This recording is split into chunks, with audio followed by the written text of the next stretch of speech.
Senhor esteja convosco. Ele está no meio de nós. Proclamação do Evangelho de Jesus Cristo segundo Mateus. Glória a vós, Senhor. Naquele tempo, os discípulos aproximaram-se e disseram a Jesus: Por que tu falas ao povo em parábolas? Jesus respondeu: Porque a vós foi dado o conhecimento dos mistérios do reino dos céus, mas a eles não é dado. Pois a pessoa que tem, será dado ainda mais, e terá em abundância. Mas a pessoa que não tem, será tirado até o pouco que tem.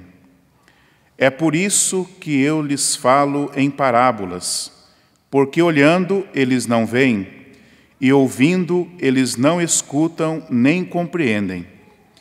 Deste modo se cumpre neles a profecia de Isaías: Havereis de ouvir sem nada entender, havereis de olhar sem nada ver, porque o coração deste povo se tornou insensível. Eles ouviram com má vontade e fecharam seus olhos, para não ver com os olhos, nem ouvir com os ouvidos, nem compreender com o coração, de modo que se convertam e eu os cure. Felizes sois vós, porque vossos olhos veem e vossos ouvidos ouvem. Em verdade vos digo, muitos profetas e justos desejaram ver o que vedes e não viram, desejaram ouvir o que ouvis e não ouviram. Palavra da salvação. Glória a vós, Senhor.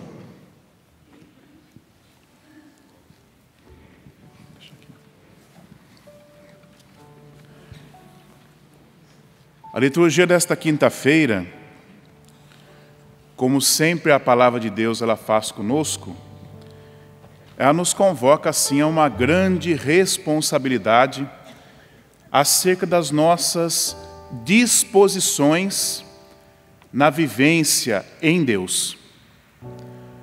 O Evangelho coloca o quão importante é a disposição do coração, mostrando que não basta que eu esteja inserido numa realidade de igreja, numa realidade de consagração, para que nesse contexto, por fazer parte, eu já me considere seguro de que realmente eu estou correspondendo às graças da salvação pelo fato somente de estar ali presente, fazendo parte da comunidade, fazendo parte da igreja. É preciso que nós tenhamos nessa vivência as verdadeiras disposições.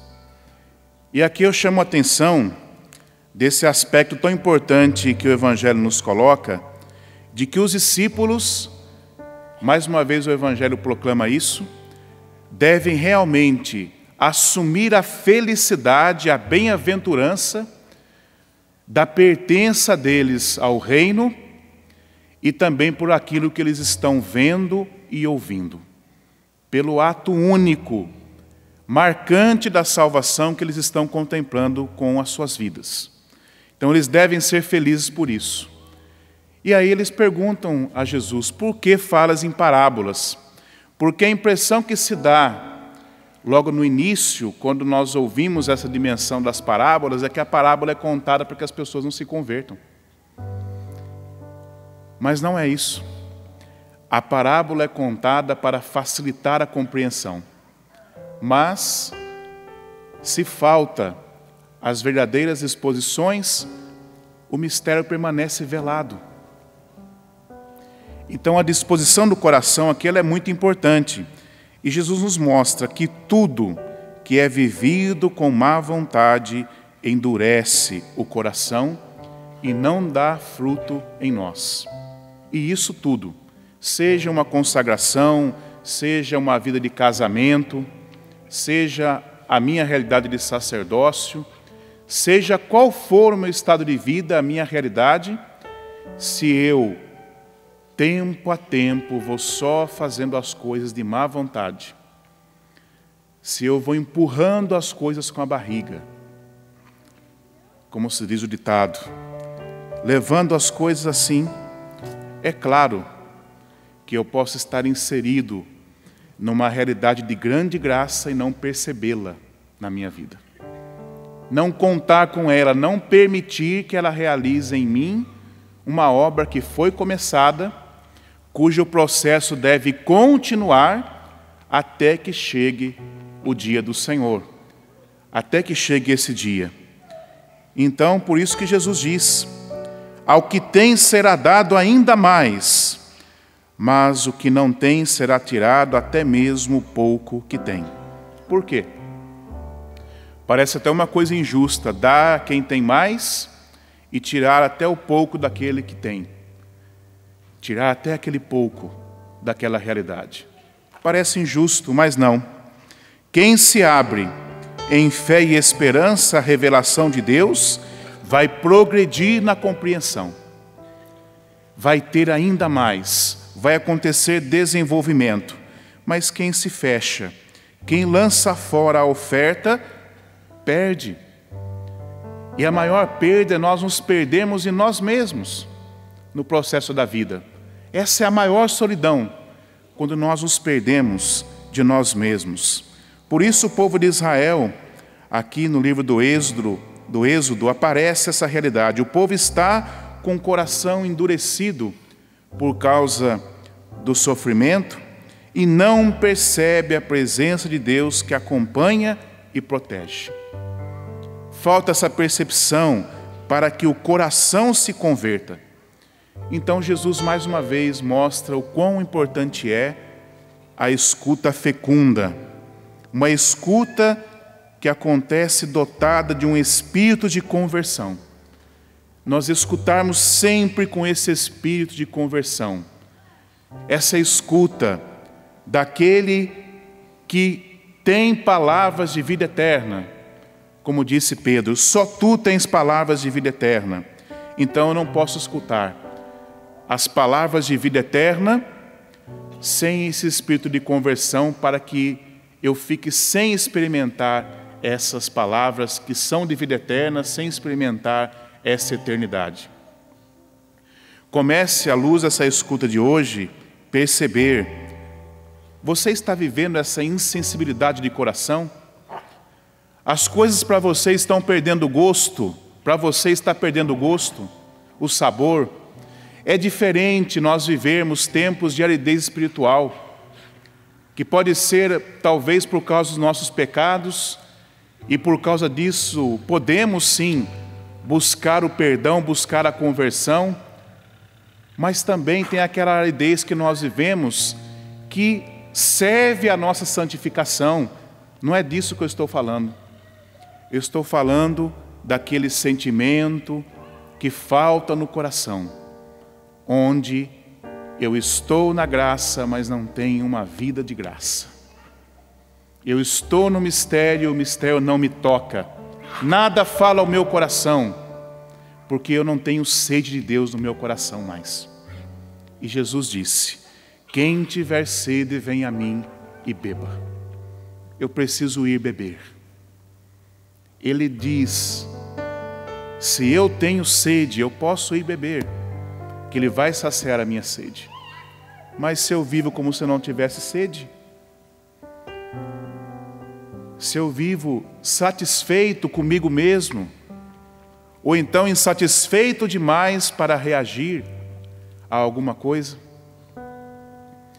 então um chamado bonito que o Evangelho nos faz a esta sensibilidade de coração, essa escuta dotada de espírito de conversão, de boa vontade.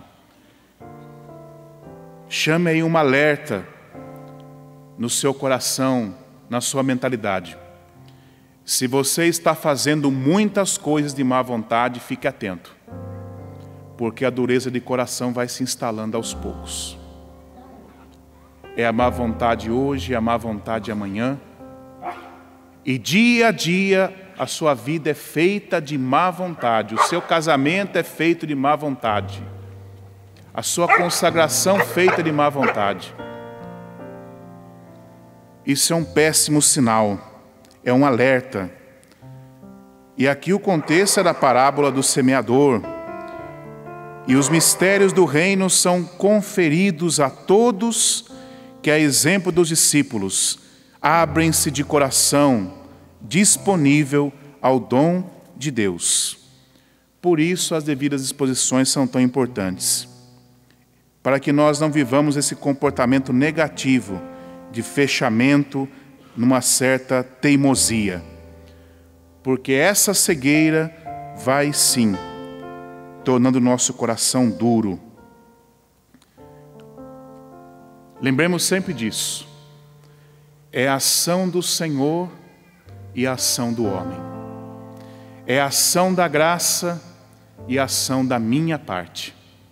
Essas duas ações devem me acompanhar, a minha ação e a ação de Deus.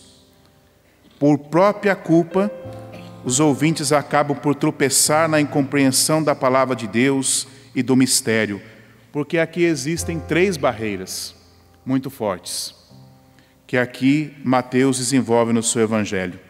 Primeiro, a superficialidade indiferente dos ouvintes. É tão superficial que chega a ser indiferente. É uma situação onde se espera tanto algo extraordinário para mudar, que as pequenas pérolas são jogadas fora. Por isso a indiferença é tão perigosa. A oposição concreta ao reino. Muitas vezes, mesmo que inconsciente, eu manifesto que não quero. Eu insisto na teimosia. E claro que a inconstância perante as exigências da fé. Parece que nada em mim tem continuidade. Parece que eu estou sempre recomeçando do zero para cometer os mesmos erros. Eu não começo do zero como quem aprende com aquilo que vivenciou. Por isso a inconstância. Eu vou bem por um tempo, aí daqui a pouco eu estou largando tudo de novo, aí acontece algo, eu levo um susto, um impacto, quero recomeçar, me decido, mas não tem continuidade, é inconstância. Essa também é uma barreira. Por isso, a parábola é contada, na verdade, para que, tendo o ouvinte as verdadeiras disposições, de modo que se convertam, Deus possa perdoar. Deus, Ele perdoa, Deus nos acolhe, mas é preciso o arrependimento que vai ao encontro. Que não nos falte o arrependimento, que não nos falte a simplicidade de coração que se deixa surpreender por Deus, sempre ouvir a Deus com espírito de conversão, manter-se vigilante sempre perante as circunstâncias ruins da vida, que se nós não as enfrentamos na fé, não as enfrentamos com amor, elas podem sim endurecer o nosso coração. É uma tentação a dureza de coração, porque ela pode parecer, num dado momento, uma proteção. Eu endureço para sofrer menos, ou então endureço para não sofrer. É uma proteção. A dureza de coração se torna uma segurança. A dureza nunca vai ser segurança, nunca vai ser proteção, nunca vai ser graça, nunca vai ser dom. A dureza será sempre um mal. É a docilidade a Deus que realmente nos garante essa sintonia contínua com Deus, para que nós possamos ir interpretando os acontecimentos em Deus. E não só sofrendo com os acontecimentos, mas interpretando-os. A dureza de coração não é nunca uma boa resposta perante o sofrimento. Então a intenção é sempre salvar. Se você quer salvar aquilo que é importante para você, renuncie à dureza, porque ela não é proteção e não é segurança. A intenção é salvar, porém, se eu escuto de má vontade, se eu fecho os olhos, fecho os ouvidos, eu não compreendo com o coração. E um coração duro perde a sua função mais especial, que é amar. Perde a sua função primordial, compreender com o coração. Nós precisamos pedir nessa Eucaristia a graça de ter essas atitudes favoráveis, abertura de coração, um coração sensível, ouvir com boa vontade, nunca fechar os olhos, nunca fechar os ouvidos, para que nós sempre possamos compreender com o coração. Feche seus olhos só um instante. Essa dureza de coração, ela tem cura em Deus, porque a Deus nada é impossível. Então o Senhor pode nos transformar. Nesse momento, muitas pessoas despertam para essa realidade. Eu estou enfrentando as situações na dureza. Por isso está ficando tão amargo, tão difícil, tão sofrido. Meu irmão, minha irmã, se desarme nesse momento.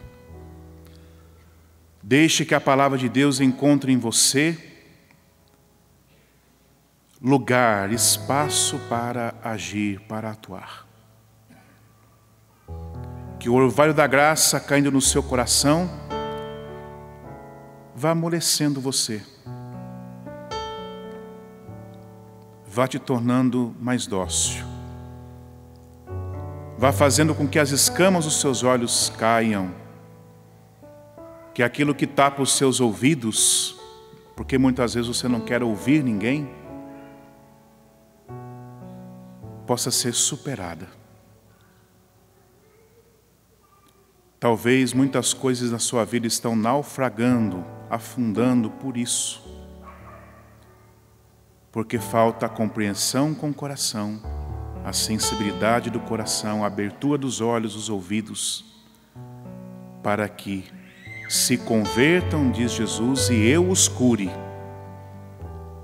Aí eu posso curá-los, eu posso realizar a minha obra de amor, porque eu estou batendo a porta e Ele me permite entrar. Deixe que eu entre, não importa o estado da casa, nós vamos arrumar, mas é importante que eu entre. Deixe que eu entre, para colocar as coisas na ordem da graça. Assim, Jesus faz conosco hoje. Que Ele encontre esse querer em nós. O que queres que eu te faça? Não queira apenas as esmolas. Queira o dom de Deus que te levanta e que faz novas todas as coisas. Louvado seja nosso Senhor Jesus Cristo. Sempre seja louvado.